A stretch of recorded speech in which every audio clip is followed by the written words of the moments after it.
Hello everyone, welcome back. Well, looks like we have another video for you today in which this is going to be an interview question that seemed to be coming up a lot. I definitely had this, I believe, I would say 2 to 3 times within the last 2 weeks. So let's take a look at this and try to figure out exactly what's happening. So usually, and actually this is, React. Yep, this is going to be a React interview question. There is a little bit of JavaScript involved, not too much, but it is mainly going to be something like this. As you can see on the screen, you'll be given some components that are already made, and they're going to ask you. They're going to say, "Hey, you have a hard count 0 on the actual screen. What we want you to do is to have 2 buttons. Those 2 buttons will be within a child component."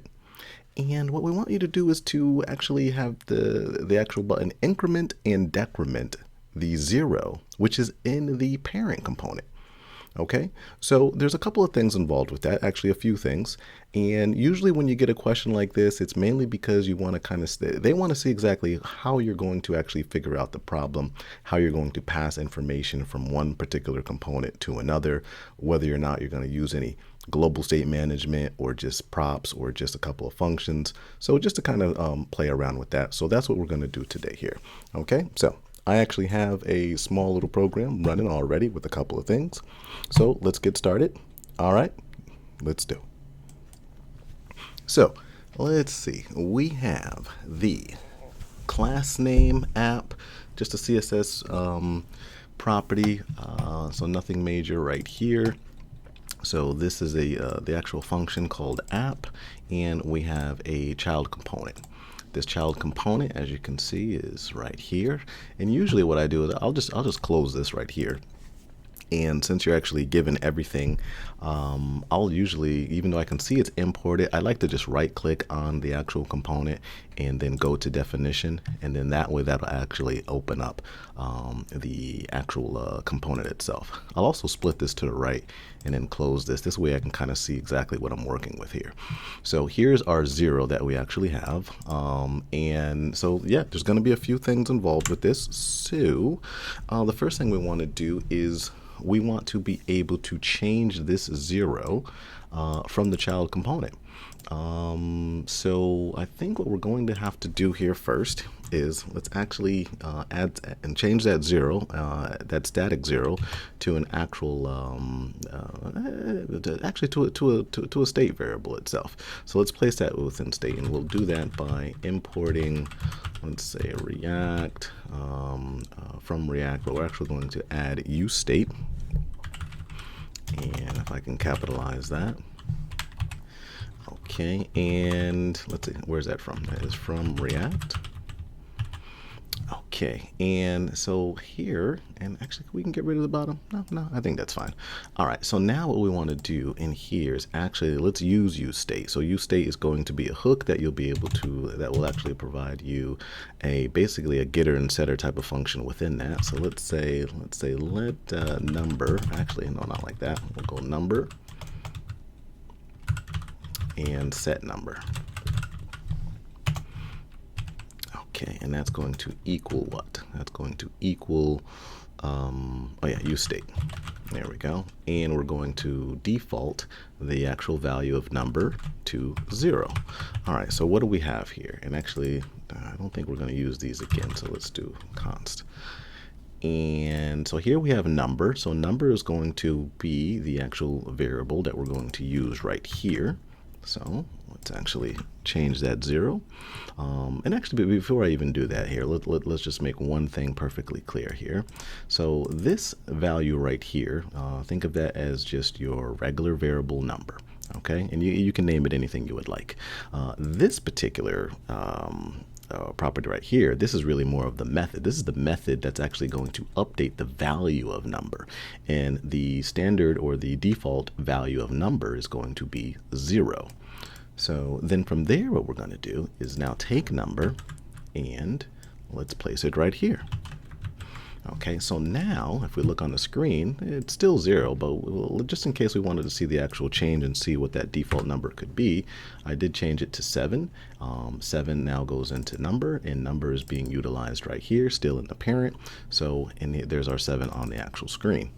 So not too bad right there, so that works, but we're going to default it back to 0 because that's what they actually, that's what they gave us from the start.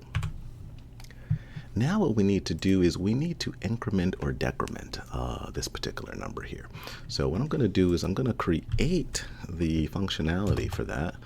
Let's say increase the actual number. So let's think of a function here. So we'll say const, we'll just call it increase number. We can do that. Okay. And how are we going to increase the number? When we increase the number, we want to call the method that is going to change number. And that method here is set number. So set number is going to equal, we'll just call it the previous value. We'll say the pre-value or the previous value. And we're going to take that previous value and increment it by 1. Okay, so that's whenever that is actually called. And now we need to, now they said we want to change that in the child component. So let's send this down to the actual child. How do we do that? Well, in the previous React videos that we have on our React video series on this channel, you can pass things down via props. All right, now again, you can use global state management, but this is, it's an interview question, so you might want to just kind of bang it out real quick. So how would you do that? Let's pass the increase number down as a prop. So we'll do that just like this. So increase number, well, increase number here is the name of the actual function that's going to make the changes here. Let's get a shorter, you can have them as the same name, that's perfectly fine. But let's just do increase num. We'll call it increase num. All right, and that way increase or inc num, let's do how about increase num? There we go. So here we have a prop called increase num. The property of increase num is increase number, which is right here. So, and we're going to pass that down to the child, which is here. And we have our child component open to the right. So what we can do is let's actually bring that in. And it is being brought in as a prop, so we'll say prop, we'll list our actual props, or we can destructure it without using props at all. But for now, we'll just keep it as props. And is it prop or props? I think it's props. Yeah, I think it's props. If not, we'll see an actual error here. All right, so do something. What is do something? Let's actually just increment. This is going to be our incrementer here. So let's say increment. We'll call this button increment value or increment number. There we go. That'll work. So now we have our button that actually says increment number, and I can click on that. Nothing's really happening right now, but we did pass in the increase number, this function as a prop. So let's get access to that. So we're going to go on click. What are we going to do? We're going to do something. So we have a little error there, but that's okay. And the reason why is only because I didn't provide an actual value here. But before I even add that value, I'm going to add a function up here.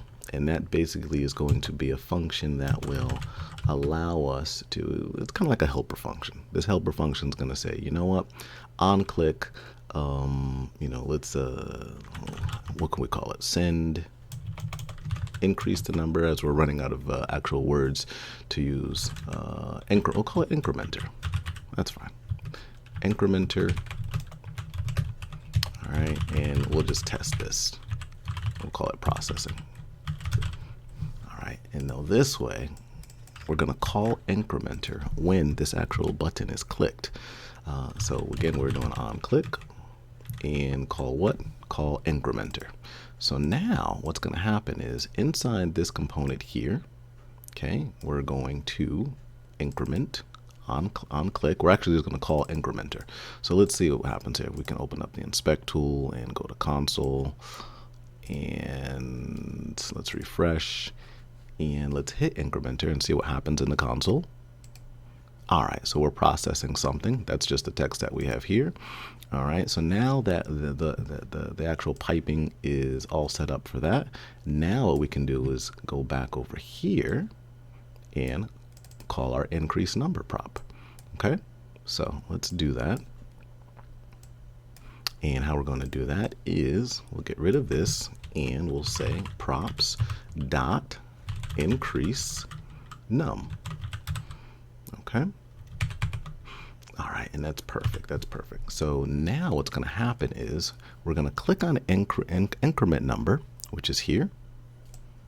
All right. What's going to happen there is we're going to call incrementor as a function inside that we passed down from the actual parent, which is called increase num. So we're accessing that through props. So we're saying props dot increase num. And if you're not really too sure how to work with the props, again, you can go back to the React series in which we have more explanations on that. So then, now that we're in props increment num, then we go up to the actual parent component where the actual value of increase num is assigned the value of increase number, which is yet another function within the parent. And then from there, we're calling the method within the useState hook of set number that will then increase the actual number itself. So let's give that a shot and hit that. Okay, so we are now incrementing the number. And actually, we can put a little log here too. From child, or we'll say inside child and increasing, or actually how about just put input child, inside child. We'll do that, and then what we'll do is we'll put a log out here. Always good to kind of log things out just to kind of see where the actual wiring is going, where are the actual processes running, where are the actual functions running. So here we are inside parent component, inside parent. Okay, all right, so now let's try that again. Refresh again, increment, inside child, inside parent. Okay, and there's your child component, and there's your app component. And if I hit increment and increment and increment and increment, you can always see when you're inside the actual child and then when you're inside the actual parent. And of course, you can always, you can actually log out different types of values as well, just to kind of test that. Okay, so there's your increase, there's your increment. And that's, again, it's kind of similar to another React application that we actually had in the React series, but I wanted to make this one a little shorter and just to focus mainly on what you're actually given from the start from some particular, applications and, different types of live screen shares where you're testing, where they give you some starter code and then you have to go edit that and then, of course, make the actual changes itself. Okay, so that's really it there. That's the increment. And, and obviously if you wanted to decrement, because I do believe we did say to actually decrease that as well, you can obviously just pass, we can actually pass pass a decrease number function in there as well.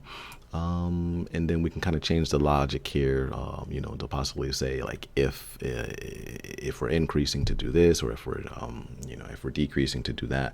But I kind of let you figure it out and kind of play with that, just to kind of play around with that logic. But that's mainly it. That's mainly it. So setting a function down from a parent component down to a child component. And of course, sending the actual, updating the actual useState hook or the useState value from the actual child all the way back up to the parent, and just kind of going from there. But obviously, if you're in a production type of environment where you have a parent that is, let's say, 8 levels high, and you have children all the way down, where you don't want to continue to pass these types of information all the way down to numerous different child components. So that's when you're going to look for like your context API or your Redux. And then there's a number of different global state management ways to actually handle the global state values. So that is it. Stack out, subscribe, hit the like button, and leave some comments if you have any questions. All right, talk with you later. Bye.